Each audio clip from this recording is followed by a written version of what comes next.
Hello everyone, welcome to my presentation. Today I'll be talking about developmental trauma and more specifically caregiver impairment. When discussing developmental trauma, caregiver impairment refers to a situation where a child's primary source of safety and survival is chronically compromised by their own severe struggles. In a healthy developmental setting, a caregiver acts as an external nervous system for a child. Some examples would be soothing them when they are scared, feeding them when they are hungry, and mirroring their emotions. When a caregiver is severely impaired, they are often wrapped up in their own survival, making them emotionally unavailable, terrifyingly unpredictable, and physically absent. So I'd like to talk about the physiological aspects of caregiver impairment. The National Institute for the Clinical Application of Behavioral Medicine infographic that we explored in last week's content explores the profound intergenerational pathways through which a caregiver's untreated trauma shapes a child's neurological and psychological trajectory. The impact originates during early prenatal development. When a pregnant mother experiences severe distress or relives traumatic memories, her body releases high levels of cortisol, which are absorbed by the fetus through the placenta. This biochemical influx can disrupt the crucial early development of the baby's central nervous system, autonomic nervous system, limbic system, and hypothalamic adrenal axis. After birth, a caregiver struggling with unresolved trauma frequently faces difficulties with their own emotional regulation, which fundamentally strains the attachment relationship between a parent and child and compromises the child's development of a core sense of self and their ability to integrate experiences. The compounding developmental disruptions of childhood often manifest as complex challenges that persist well into adulthood. Individuals raised by a caregiver with untreated trauma are statistically more prone to developing post-traumatic stress disorder themselves due to altered epigenetic expressions and sensitized nervous systems. In their personal lives and adult relationships, these individuals frequently struggle to repair emotional bonds after conflict, lean toward emotional detachment, and are highly susceptible to dissociation or complete somatic shutdown when confronted with perceived threats. To break this destructive cycle, the resource emphasizes that practitioners must implement trauma-informed care and utilize compassion-focused therapeutic strategies, which can effectively soothe the autonomic nervous system and heal the deep-seated shame, anxiety, and depression rooted in attachment-based trauma. Some of the body reactions to caregiver impairment over time is elevated cortisol levels, chronic pain and fatigue, and increased risk of heart disease and liver disease. Some mind symptoms are memory loss, selective attention or ADHD, sleep disruption and deprivation. A lot of people have nightmares, things in that nature. Emotional regulation would be unpredictable behaviors, feelings of guilt and grief, and isolation. When a child is terrified by the environment of the caregiver,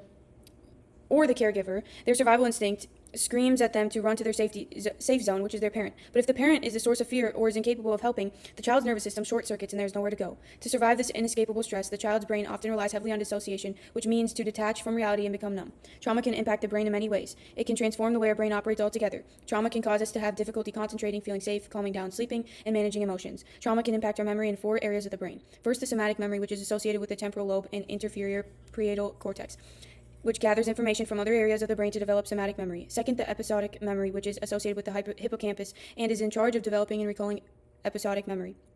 Third, the procedural memory is associated with the strainium, which helps us remember new habits. Finally, the emotional memory is associated with the amygdala, which is extremely important for remembering highly emotional experiences. What I understand from these findings and our research is that the brain is chemically transformed when we experience trauma. It's not just a memory, it's an experience that changes our chemical makeup of our brains. Trauma can leave lasting effects on our brains beyond just memory loss. Executive function is impacted when trauma occurs, which causes the brain to have slower processing speeds and decreasing learning abilities compared to non-trauma affected people. Another negative impact caregiver impairment and trauma leaves on the brain is constant hypervigilance. Hypervigilance means our threat detector is on and activated 24/7, which means our body is always on fight, flight, or freeze. This state of hypervigilance leads to chronic inflammation and other health concerns. So I'd like to talk about the treatment that I would like to choose for helping heal caregiver impairment. I'm choosing EMDR therapy, and there are 8 steps to EMDR therapy.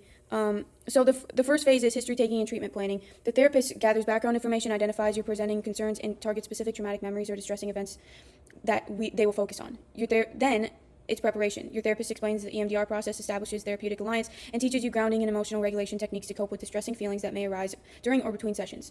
Third is assessment. The therapist pinpoints the target memory. You will then identify the mental image, the negative belief that you hold about yourself, like I am unsafe, which is associated with emotions, and then measure the disturbance using baseline scales. Desensitization is next. While recalling the target memory, you will engage in bilateral stimulation, such as tracking the therapist's moving finger back and forth. This allows the brain's natural processing to reactivate, introducing the emotional distress attached to the memory. Phase 5 is installation. Once the emotional intensity of the memory decreases, you will focus on strengthening a positive, adaptive belief, such as "I am safe now," to replace the original negative belief. Phase 6 is body scan. You will mentally scan your body to identify any residual physical tension or sensations associated with the memory, which are then targeted for additional processing until your body feels completely relaxed. Phase 7 is closure. At the end of every session, your therapist ensures you return to a state of emotional stability and equilibrium, using calming techniques to feel safe before leaving. Finally, reevaluation. The beginning of every new session opens with a check-in. Your therapist assesses your progress, evaluates whether positive results have been maintained, and identifies if further processing is needed for that memory or subsequent targets. This helps anyone who has trauma, but specifically childhood trauma, PTSD, abuse, assault, anything that's like a very high level of trauma, and it can often work better and faster than traditional talk therapy. So next I want to move on to my faith statement and application of knowledge. Healing from this specific band of trauma requires shifting the narrative from "what's wrong with me" to "what happened to me." Because the trauma occurred in a relationship, healing often has to happen in a safe relationship, whether that is with a trauma-informed therapist, a supportive partner, or a chosen community. Reparenting the self, learning to set boundaries, and somatic therapies are often helpful. Trying these methods can be beneficial to discharge the decades of stored survival stress from the body, which are foundational steps in recovery. My faith statement is: God has blessed us with the tools to heal from caregiver impairment and childhood trauma. To expand on that, having faith in the one and only true physician and healer is crucial to healing from trauma. If you have faith that He can restore your mind and body, He will surely do it for you. He has blessed us also with the tools to heal from our trauma, with the EMDR therapy and other forms of treatment. As someone who has been subjected to 9 out of 10 ACEs, I know that God is the only hope I have to heal my body, mind, and soul. Here are my references, and thank you all for watching.